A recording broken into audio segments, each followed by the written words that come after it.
Hey, what's up everybody? Welcome back. This is HD, and I'm coming at you guys with game number 2 between Quantic IM's MVP, or should I just say IM.MVP, but at the time he was with Quantic, and his opponent is OgSSK.MC. He's the red Protoss all the way over to the right, and I already gave a huge introduction which lasted like 3 minutes at the beginning of the previous game, so if you guys don't really know why they have such long prefixes to their name sound, go check out the previous game to this set. It was actually a pretty good one too, and you guys can kind of tune into that. Anyways, if you guys listened to the end of the last cast, you guys know that this cast is going to be giving away 3 headsets from Gamecom Plantronics. This is going to be my bi-weekly giveaway for December, the first one for December, that is. By the way, guys, happy holidays for all of you out there who, you know, celebrate the holidays. Now, I'm not saying I don't celebrate the holidays. Obviously, everybody celebrates the holidays, unless you're like living under a cave. But yeah, happy holidays to everybody. And if you guys want to win the free headsets, then all you have to do is follow the following directions. And I'm going to actually alt-tab real quick so I can pull this up for you guys and pretty much give you guys information. And you guys can read the directions directly by clicking on the more info section below this video and above the comments. You guys can kind of expand that box and read it. But anyways, step 1, watch this particular replay, learn or remember what I say during the replay. They're going to ask a couple of questions, and you guys all you have to do is answer it, and they'll give you a headset. Step 2, head over to gamecom.plantronics.com and register an account. That's Gamecom with an M. Step 3, you guys have to post a comment on the top news story that will be posted on the community portal on that website. And step 4, email the answer to the trivia questions that they will post on their website, and email the answers to those questions to Gamecom, that's with an M, at ESSAgency.com. And if you guys answer the questions correctly and you guys post that comment on their website, then you guys will be entered to win a free headset. They've already given away, I think, 6, because they give away 3 every couple of weeks. So if you guys can go over there and show your support for Gamecom Plantronics for, you know, giving away these free headsets, and make it happen. Give somebody you love a free, you know, present, a free headset from Gamecom Plantronics for Christmas. That works perfectly. Happy holidays to everybody. So yeah, check that out, guys, and show your support. So anyways, this is going to be game 2 between Quantic IM's MVP, the previous champion of the GSL. Excuse me, not the GSL, of BlizzCon from 2011. He actually finished, I think MVP finished 3rd place in the GSL a couple weeks ago against Lenok, I think. Lenok, the winner of the MLG of this tournament that I'm casting right here. I'm sure a lot of you guys tuned into that. Lenok's a ferocious Zerg, and a lot of people aren't giving him credit because he, like, quote-unquote all-in the Protoss player every single time, but you know what? Come on, sometimes you gotta buck it and just go with the bus at the front door. And Lenok, you know, he has the dare I say, the balls to do it, and he made it happen. So that's that. Anyways, MVP is going to be the blue Terran down here on the bottom left. The map is Antigua Shipyard. His opponent is going to be MC. MC taking home 2nd place at the MLG prior to this one, which was Orlando, and he got 2nd place against Huck, which was no small feat.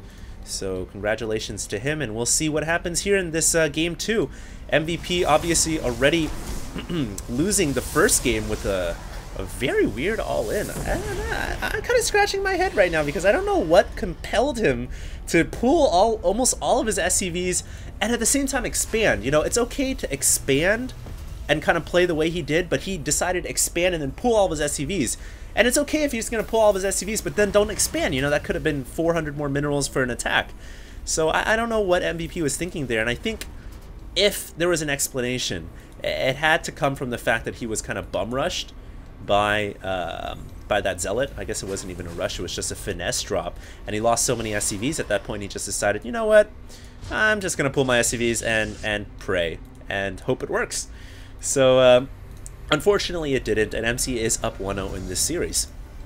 So I'm excited to see what's going to happen because this game is actually the highlighted replay from the replay website that I pulled these replays from. And I was only going to cast this one for Gamecom Plantronics because I'm obligated to cast a game every 2 weeks. But then I decided, you know what's MVP versus MC? Let's cast the whole damn set. So let's see what happens here. It looks like MC raising a pylon. And he's got 4 gates worth of pressure right now. certainly could do some work right here, but there's a bunker at the front door for MVP already. And I think since MC's only got 4 gateways, I'm not sure if you can break 1 bunker. And, you know, there's a second bunker coming up, so MVP should be totally okay and safe against this. As he mules up, look at that, 3 mules on that mineral field already, and his income starting to skyrocket here. Not quite on par with MC yet, and MC is actually going to push here. That was a little surprising, but, you know, just testing the waters. He sees there's 1, 2 bunkers, a 3rd bunker coming up as well. That's going to be rock solid, and there's no way MC is going to be able to push that and make something happen. But I do like what MVP is doing here. Look at this, guys. He's got a macro orbital command inside of his base, and the reason why Terran players will do this is because eventually you're going to lift this off and get it to the 3rd, but if you get it early on, you get a lot more SCVs, so his production is going to be great, and MC surprisingly continues with the pressure. He breaks the bunker at the front. There were no SCVs there to repair, and really there's only 1 sentry for MC, so he can't be using his force fields here. He's just using it for Guardian Shield, so MVP out of position with his SCVs, ends up losing a bunker. 1, 2, 3, still 4 gates worth of production for MC, so that was a nice blow, I think, from MC, because he didn't lose that many units, maybe a couple of zealots, and at the very least he forces MVP to maybe pull some SCVs off and leave them at the bunkers, build another bunker, played more defensively. So I think MC getting the better of that engagement, but as I said before, MVP's got a macro orbital command, and his SCV count is going to pretty soon overtake MC's probe count. And don't forget that macro orbital also means 3 times, or maybe not 3 times more, but 33% more meals. So MVP, I think, will be able to catch up very, very quickly here, and he's starting to clear his path over to the 3rd potential expansion point, as that pylon will go down. Nice plays by MVP, and here he goes salvaging the bunker. He's going to make his way down the ramp. 2 more barracks being added on as well, and a starport. So he's going to quickly get those medevacs out. It looks like he's going to rock the standard bio ball as he gets combat shields down. So he's already got stim pack, and his upgrades starting to kind of catch up here. But I do think that MC's upgrades are going to be done way, way faster. Look at that. He got 2 forges, and he got those really, really early, guys. I think he got those the same time he got the robotics facility down, and he's using chrono boosts on those upgrades as well. So you gotta imagine now, MC is gonna have this timing point where he can make an attack happen with +1/+1, maybe even +2/+2 if he wants to wait it out. So we'll see what happens. He's also going to have Blink pretty soon here, around the same time 1-1 finishes, and he's leaving some Stalkers inside of his main just in case those medevacs are coming. And I know all Protoss players out here know how pesky Terran medevacs can be, so it's very important to leave some of your forces in the background just in case. And here comes MC here, actually pushing out with some of his forces. He takes out a Marine at the Xel'Naga Tower, quite a few Zealots here. They do not have charge yet. You think MC would eventually get charged. He may end up getting that after Blink. And his Stalkers will find the once again free-floating factory in the middle of the map. And unfortunately, factories are not quite as handy-dandy as observers are. Observers are invisible. Factories are huge, lumbering buildings that will catch fire and burn to death. I love how MVP kind of uses that as a pseudo-observer. And it looks like MC here gonna go for the Blink against MVP. Has the Observer on the high ground. He blinks everything in. He picks off the reactor. Nice play right there. Those medevacs are not going to come out nearly as quickly, and the forces are going to have to come back into the main to deal with this. MVP quickly rallying his forces in. He may end up losing his starport. No, he gets a mass repair on that. And the front door, MC also trying to poke the front at the same time, but that was not going to be breached with the 2 bunkers on the way. A stim comes down for MVP as he tries to catch up to the forces that are fleeing right now, but MC isn't going anywhere. He is actually going to go for the attack. Oh, look at those force fields, and MVP elevates everything in the medevacs, saving them from being certainly killed off in between the force fields and the Zealots. And so he saves his forces. Really good reaction right there from MVP. Honestly, if MVP hadn't reacted as quickly as he did, and I can promise you 90% of Terran players out there, maybe more, 99% of Terran players, I know I can't do it and I'm not even Terran, but 99% of Terran players would not have been able to do that quickly. And because MVP did, his reaction timing right there, almost a natural reaction timing, was able to save those Marines and Marauders. And as a result, he may have enough of a standing army to defend this. He's actually got to get everything out of the bunkers right now to hold off these forces.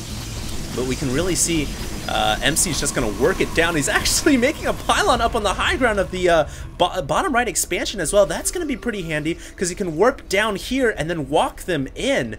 Oh man, MC is all over the place right now. And don't forget that +1/+1 about to finish 2-2 is really going to come in handy, whereas MVP's only just finished 2 weapons, or about to finish 2 weapons, and is only finishing up level 1 armor right now, so his upgrades are pretty far behind compared to MC right now.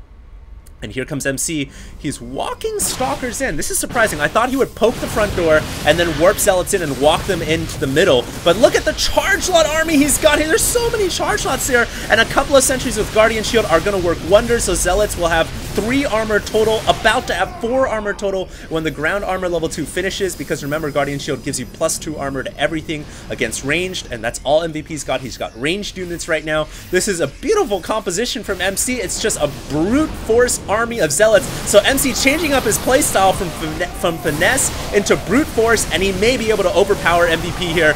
The bunker at the front going down. There's nothing even inside the bunker. MVP may want to think about putting units inside, and the force field's working against MC here as his units were trying to run away, and he ends up losing a vast majority of his army. A bit of a misstep right there from MC, and now his sentries, unfortunately, do not have an ability to run nearly as quickly. That he may want to expend some force fields here to save his sentries, but no, he will not, and he's going to Guardian Shield as if that's going to save him, but he's got reinforcements, and here we go. It's just back and forth action between these two players. Upgrades still continuing to go down, though. +3 weapons and Storm, and 3-3 on the way. EMP, it looks like, may have hit the field right there. No, I don't think there was an EMP. I wasn't quite sure. It's just a bunch of explosions happening right now, but there is a ghost in the battlefield somewhere. And here comes MVP actually pushing back MC's army. This is brilliant play by MVP. The Terran player here is wrecking shop. No more sentries that he's got to worry about. That ghost, though, coming in at the wrong time. Ends up going down, and that was not good. And now MVP all of a sudden going to lose his forces. It's just a tug of war in the middle of the map, and all of a sudden MC uses that pylon. I thought he would have used it way earlier, but he finally does. He gets those 2-2 charge lots inside of the third and starts to harass the economy, and this is what you need to do. If you're going to play an endless tug of war in the middle of the map between 2 of the best Terrans and Protosses in the world, the changing factor, the factor that will tip the scales in your favor, is getting in there and starting to harass that economy, and that is what MC just did. In fact, he killed off 16 workers, whittling down that Terran economy down to 56. And that's exactly what he needed to do. All of a sudden now, you know, MC's economy is so much more powerful. He is behind in supply right now because he kind of lost a bunch of charge lots over here, and I think he's been losing the tug of war just a bit, as you guys can see, because MC is in the middle of the field and controls the map. But the longer this goes on, the more his economy will start to overpower the Terran player, and he can get back in this game. Upgrades fairly even for both players now. You know, the Protoss player may have a slight edge because his 3-3 will finish a little bit quicker, but MVP is going to go ahead and drop into the main. This is such a high level of play right now from both these players. You guys can tell that, you know, this is the top Terran and the top Protoss in the world, and they are so evenly matched right now. And just the strategies that they decide to do here, when to drop, where to move in with harassing, you know, of a pylon into the mineral field, how to move your forces and where to position, is really going to come down to determining the victory here. And oh my god, MVP, a huge gamble here. He's going to risk a lot dropping in here, but there's an Archon and a Stalker already there. I don't know if this is going to be successful for MVP, but he launches a stim. He should be able to clean up, but at the same time, look at this. MC realizing, okay, hey, if you're going to drop most of your forces in the middle of the map, then your middle army is not going to be as strong. I can push out, but now he's going to fall back because he didn't have enough forces to deal with MVP's drop, and MVP is going to clean up a large portion of the warp gates inside of MC's main. A couple of feedbacks going down, Storm going down as well. This game is getting intense, and it looks like MVP pulls out. He loses a big chunk of his forces, but positioning for MVP is superior because his ground troops have total clearance into the third. And this is such a better style of harass than sending in a couple of Zealots. Why not send in your whole army and take out that Nexus and all the probes inside, at the same time still harassing the warp gates? I think, ladies and gentlemen, MC is in a lot of trouble now, and MVP is going to tie up this series at 1-1 apiece, it looks like. Charge Lot's getting us around, though, and Archon's going to work at 3-3. Look at how they wreck shop 5 kills on that Archon, 6 kills on that one, 11 kills total. A lot of that being Marauders, but at the end of the day, here's what's going to make the difference. MVP killing off every warp gate inside the main. Every single warp gate has gone down, and that means MC cannot reinforce until he gets more warp gates out. Warp gates take a while to build, guys. This is going to be a critical timing. This is equivalent. I guess is the most comparable way I can explain it. This is kind of equivalent to a Terran player going in and sniping in the Baneling Nest and the Spire against a Zerg. Zerg cannot make any units anymore that are essential to dealing with Terran players, which is Banelings and Mutas, if you're going the Mutaling strategy. So this is really, really crucial right now because MC cannot reinforce. MVP realizes that. He goes ahead with the gung-ho stim. Everything is stimmed up right now. He doesn't care. He can trade, and he knows that his opponent cannot remax. In fact, his opponent can't build anything. And now he's just getting his warp gates online. This is an incredible game. That Marine was totally out of position, got slaughtered by that army. And look at that, MVP capitalizing on his success with a gold expansion. Beautiful play right now from the Terran player, from the best Terran player in the world. MVP, the recent winner of BlizzCon 2011, and he's just wrecking right now, showing MC how's it done, and it looks like he is going to be posturing his army in the front of MC's base now. It doesn't look good for MC, ladies and gentlemen. If you guys are a Protoss player, it's not a good day for Protoss.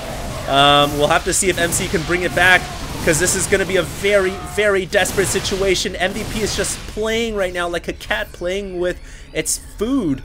3-3 Marauders just running in, stimming, pot-shotting the Archons, whittling their shields down, and now he's going to go ahead and go for a drop into the main once again. But really, there's not much left to kill here. Maybe the Cyber Core and maybe the Twilight Council. I don't even think the Twilight Council would be worth it. The Cyber Core is pretty much the only thing of value here, and MVP will go for that snipe.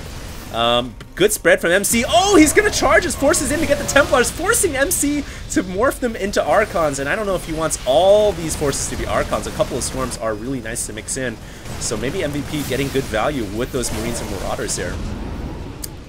Wow, this is such a good game. I cannot believe how MVP played this out. Now the Archons are finally going to attack. In fact, MVP initiating the battle, but it doesn't really matter. MC gets crushed.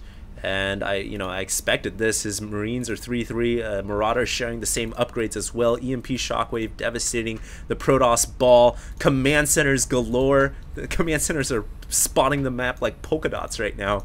So MVP taking a very decisive victory over his longtime rival MC. And this series is now tied up at 1-1 apiece, guys. I'm very excited about this game. Now, once again, guys, if you guys want to win some free headsets, Gamecom Plantronics is giving away 3 free headsets for those of you guys who go to their website, which is gamecom.plantronics.com, and register an account. All you guys have to do is post a comment on the top news story that will be posted on their community portal on that website. And besides posting a comment, all you have to do is email an answer to the 3 trivia questions that they will post to the email gamecom@essagency.com, and if you guys answer the questions correctly and post that comment, then you guys will win a free headset. You guys will be entered into a raffle to win a free headset. I don't want to get everybody's hopes up, because obviously they don't have thousands of headsets to give away, even though it is Christmas time. But thanks guys for tuning in. Make sure you guys check it out. There'll be detailed instructions in the more info section below this video and above the comments. You guys can expand the box by clicking on it and reading the instructions there. So good luck at winning those headset, guys, and I'll see you guys in the next video. This is HD signing out.